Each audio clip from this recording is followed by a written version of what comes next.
there is only one thing more exciting to a phasmid keeper than waking up one morning and finding a batch of overhatching. And that is finding a batch of overhatching from a species you have never ever kept before.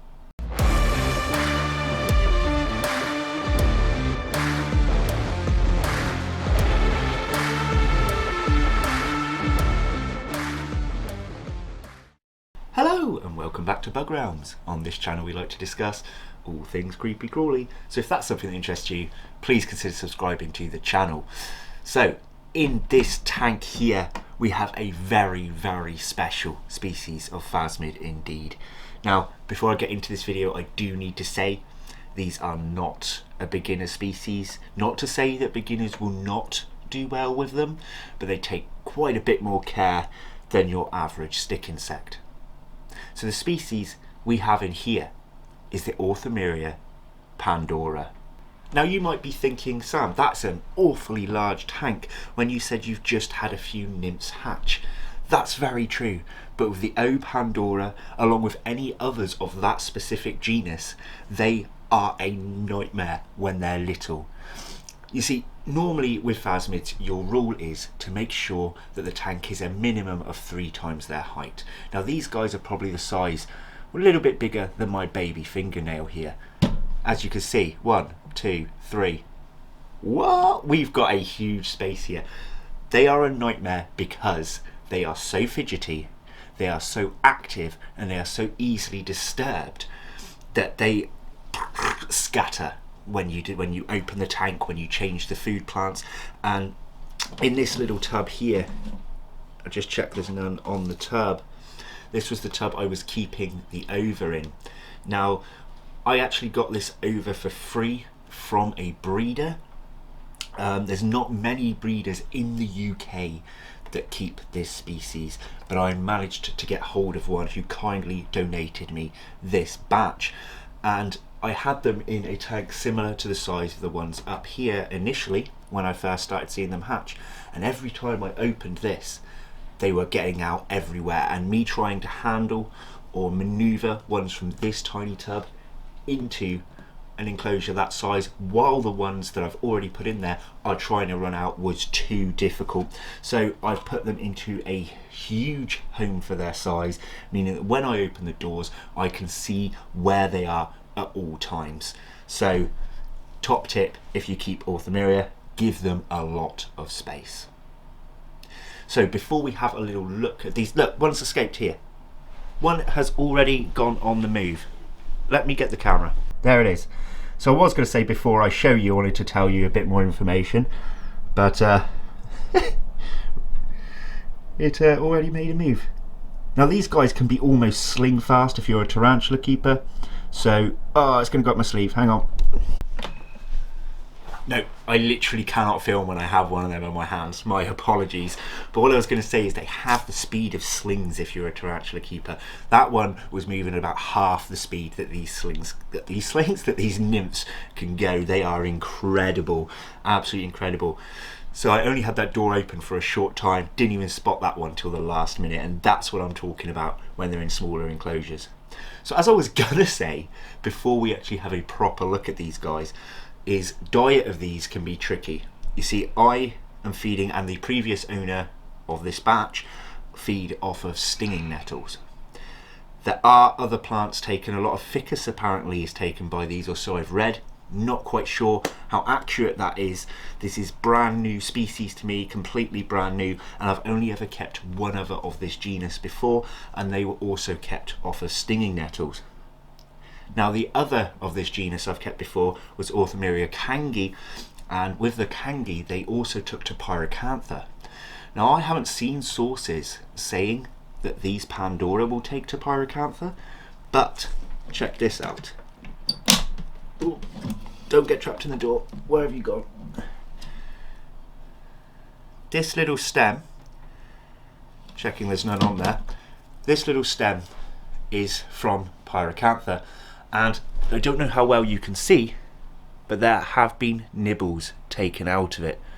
Whether it will be a staple food plant for them, I cannot say, but I am going to continue to provide my O Pandora a little bit of pyracantha mixed in with their nettles, just in case. So harvesting stinging nettles obviously is a little bit of a pain. It's not really a species you're going to want to have with little kiddies running around, because when it comes to harvesting time, obviously nettles hurt, you're going to have crying kids, it's going to be a nightmare, right? So this is more really a species for adults. The reason that they are intermediate is, one is the speed, two is the food plant, three is the space that you need to provide them, four is the humidity levels that you need to provide them as well. They need a constant source of air humidity, and they're just little nightmares, but I still love them. So before I carry on talking, I think I need to try and reopen this tank yet again, and we'll try and take a little look at some of these nymphs, and I will then show you a picture taken from the internet, not my picture, of an adult, so you can see how beautiful these guys can become. And I am just so excited to own them, so excited to raise them, and if I only make one adult female and one adult male, I'll be happy, because I just need to see that beauty. In fact, let's just put the picture up here now. Now obviously this picture's probably had a bit of editing done, I don't know, because I've never seen them, and I think that this is also a male, because females tend to be more of a browner tone, but whether that's edited or not, is a fantastic looking phasmid, right? Okay, I can see him walking on the door, so this is going to be tricky. There's one up the top here, there's one by this door. I don't want to lose these guys. Each one of these is very, very special. Okay, let's take a look, and I'll provide you any information that I do know about these species. But as I said, this is my first time keeping them, so a lot of my sources have come from other breeders or from the internet. But let's do this. Okay, as you can see, I've got a very basic setup here. I'm using a kitchen towel bottom with some nettles there, and my little bit of pyracantha as well. I've left the hatching tub now in here because it just makes it easier than me constantly transferring. Now what I would like to do when these guys get bigger, there is a nymph just there, when these guys get bigger, I'd like to actually swap out the bottom for a soil based substrate, because I think that will be easier for hatching these rather than removing that over. I'm thinking of leaving it in there, but they can be prone to molds, which means I'm going to have to make sure I add springtails to this enclosure when I do that. But before I add any kind of bottom like that, you can see them running, look at it, look at them go. Before I add that kind of bottom, I want these guys to be at least half size. And I'm also concerned, sorry I'm putting it up by the light now, about changing their climate too dramatically as well, because if you change an environment it can cause mortality. Keeping these guys too wet can cause mortalities, keeping them too dry it definitely causes mortalities, so you've really got to get that balance right. Sorry, my finger stings, I've actually caught that on a bit of nettle when I was rummaging through. Ouchies, ouchies. Okay, I want to open this.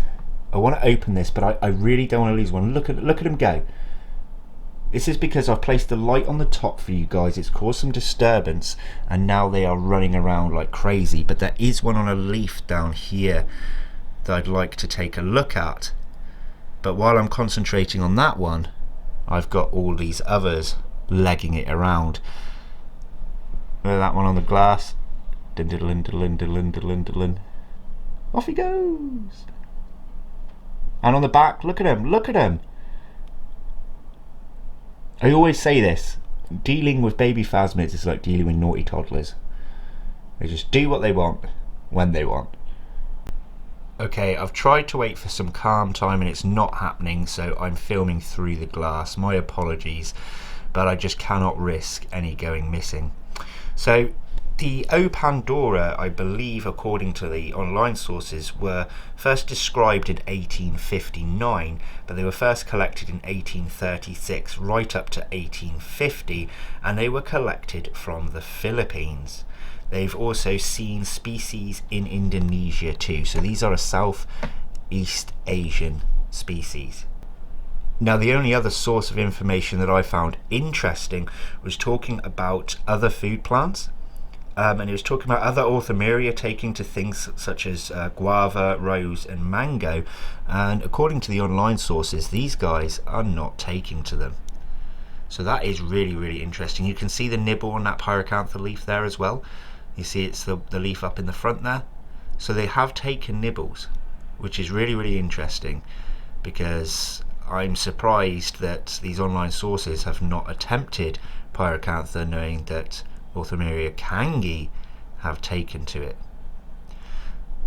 So you can see that these nymphs look nothing like the adult specimen. They are black and white pretty much, maybe with some slight other shades. This one has molted once, I do believe, because it is ever so slightly bigger than some of the others in there. So this must have been, see that one? You see the size difference? So we've got a fresh hatchling in the slight blur below, sorry about the quality there, and then you've got a one that's had one molt just here. Now these guys, I don't know their lifespan, but I know it's short. They live for a much shorter period of time than a lot of other phasmids, but they breed and they hatch in quicker time too. Sorry, I defocused, so I've moved to another one here. Their hatch times, I'm going to say, are between like maybe 3-4 months, perhaps even less. And their lifespan would be less than half a year, I would say, if I'm going anything by the others of that genus. So very short-lived, and that's another reason I put them as intermediate, because if you cannot keep the cultures breeding and you can't successfully raise the ova each time, your culture is going to crash straight off. So you need to make sure you've always got males and females, that your eggs are always hatching, and that you always have at least a pair make it to adulthood, lay some over before they die. So this is something that you have to bear in mind when keeping this species. The good thing about them, sorry again, it's all a bit blurry for you. The good thing about these though, being so quick and active, what's going on with that one there? Is he stuck in, is there a bit of web or something? Oh, I think he's free. Yeah, I think there's a bit of, maybe a slight bit of web there. Oh, it's a third one. Is how active they are. You can just watch these. You can just sit there and watch these for ages. I mean, I give it a good cool down period for these guys to try and relax, focus, and they just didn't. They have still been going. I shut that camera off for a good little while, and they're still on the go, just everywhere, except for those guys on the leaf that I keep going into there. Now I do have eggs of the Orthomeria kangi as well. The last time I kept kangi eggs, I actually failed the culture pretty early on. The nymphs, I don't know why, just didn't last. But the time before when I kept kangi was before I was a YouTuber, and I kept them for a couple of generations. Little did I know back then that they would become scarce in the UK. Otherwise I would have kept them going. What are you? Did you see that? And that was a different stick species in there. That, I believe, was an L. philippinicus. I've lost you.